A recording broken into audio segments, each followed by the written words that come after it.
Well, if you've hung in there the last several weeks, we've been staying in the Gospel of Mark.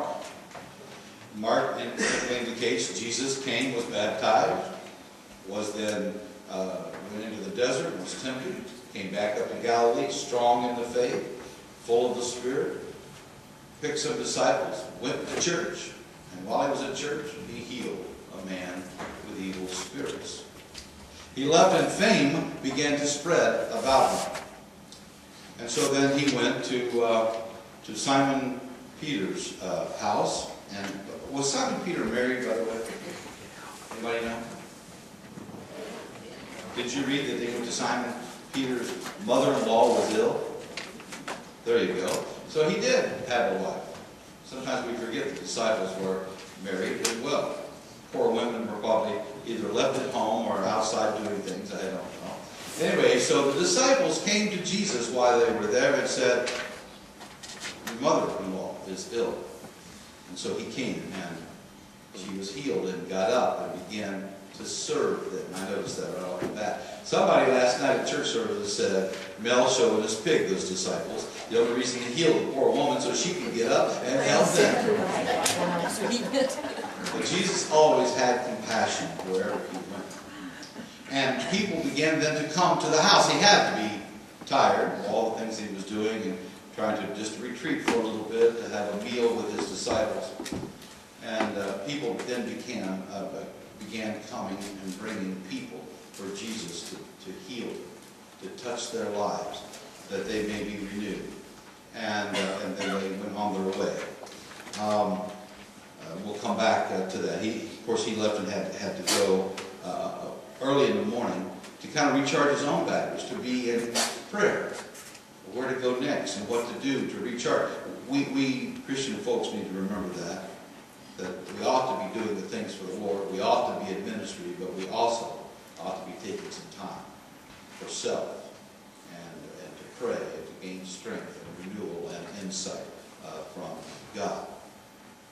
Anyway, so I mostly want to talk about this healing thing that's happened. Sometimes I think we moderns get into our head that those people were silly. You know, this miraculous healing thing is not much. Well, let me say, I believe in healing. I believe in miraculous healing. I do. I think it happens often in our culture, but sometimes we just say, oh, well, the pill kicked in. Or just dumb luck. Or maybe I misread, the pain I was having.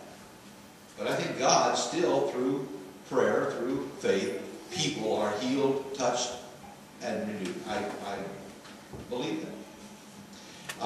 However, I also know the little town I used to serve, one of the late persons there was a doctor. We were lucky that the doctor and his wife also were babysitters for us as well. And if I were ill, I would come in, and as soon as I'd walk in the doctor's office, the nurse would say, "Oh, Reverend Powell, come right up here next." And the room would be filled. I would put my eyes down to the floor, and they wouldn't look anybody in the eyes. And they would take care of me and send me out the back door so I wouldn't have to confront those people. But oftentimes, Dr. Pennington would say, 90% of my business in this office is people who are not really ill. They need to talk. They need a touch. And say it's going to be all right. And then the natural process of the body can help begin to heal.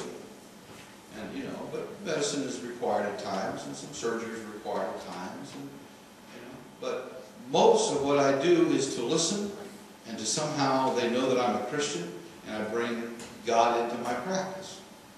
And I thought that was kind of unique in itself. But I want to talk about this healing thing. People began to come because they heard that Jesus was healing people. Now, did they come to get in contact with God, or simply just come to take what they could take and be healed for a moment? I'm not taking sides there, but sometimes we Christian folks, we take and take and take from God, but do not give back to God. A healed life is supposed to be a life that's in process of helping others. At least I believe that. But anyway, and so those who would come and wanted to be, because they wanted to know, I think, the power of God. We are no different in our culture. We are no different. There's still something in us that wants to be connected with God. And if we are connected with God, then somehow it does help heal. It does help give direction. It does have some kind of a power to give meaning and purpose to the journey of life. I've heard many people say, my parent, my child, or friend seems to be lost out in the world. I think what they mean is that not connected to something. Remember, all along, if you went way back at the beginning, what was Jesus' ministry? It was to preach the good news of what? God. The good news of God. Saying, believe in God, turn your life around, and all will be well with you. That was his message and his ministry.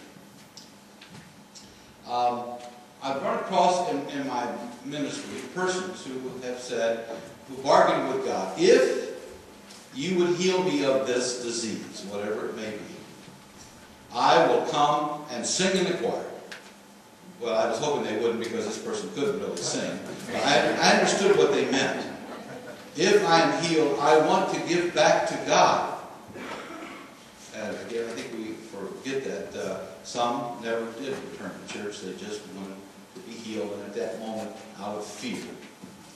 But God is supposed to be deeper than that. That's what Jesus wanted to say. God is deeper than that. Now, I would suggest, at least starting up here, I don't know about over there, well, maybe I'll even include him. From here all the way back, all of us need to be healed of something.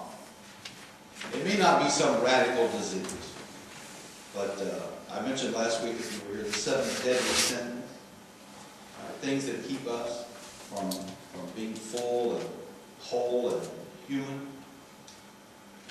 We have some of those diseases, and they need to be healed. And sometimes we can't do it on our own. We need to ask God to do it. Because some of those things of lying or stealing or living in greed, being obstinate, hard to get along with, spreading of rumors, we need to be healed of that, or the world will never really understand the peace of God. Sometimes we just need to tell another person, you are driving the congregation nuts. You are driving your husband or wife nuts. But you can't say that. I have said it to some people. But you can't say that. You simply say, we need to pray. You need to change your life, that we may get along. Because I think you have so much more to offer God. You have so much more to offer the people you come in contact with. And so healing begins. Each of us need this healing thing.